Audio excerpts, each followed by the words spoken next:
OECS trade ministers say trading agreements of the past are no longer viable as global markets continue to evolve and face hardship. However, the ministers say negotiations on new trade deals like the Caricom Canada agreement must be pursued in the best interest of Caribbean people. St. Lucia's Trade Minister Rufus Bousquet says the recent experience of the EPA negotiations has set defined standards and expectations for future negotiations. Bousquet says sufficient time must be given to consult with people of the Caribbean.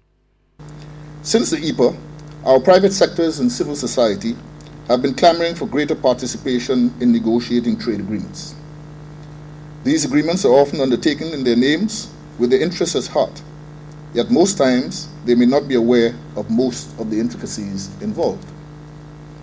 We as representatives of the people have a duty to ensure that their wishes are observed.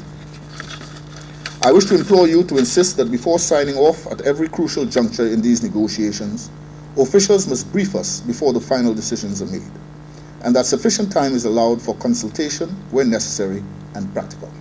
The director of the OECS Economic Affairs Division, Randolph Cato, says the Caricom Canada Trade and Development Agreement can be of benefit to the region if the negotiations are approached correctly.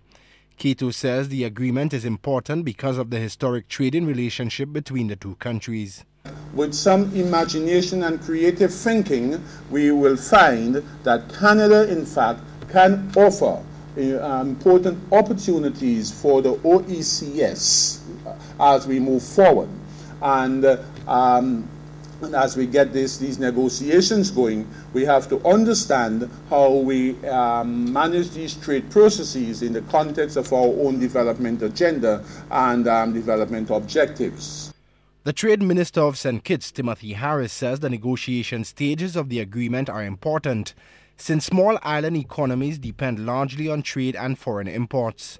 He says the Caricom regional negotiating machinery must be strong and prepared to advance the region's rights, expectations and limits without budging. Canada has always been a friendly country to the region, and yet in these new trading arrangements, I'm sure we should accept no or presume that benevolence will come naturally. We will get as good as we negotiate. And we therefore have to ensure that we have our best, our brightest, our smartest, where necessary, to advance our cause. Caricom trade ministers will sign off on the Caricom negotiating brief on October 23rd this year. The negotiations with Canada on the Trade and Development Agreement will begin from October 27th. Shannon LeBon, HTS News, Channel 4.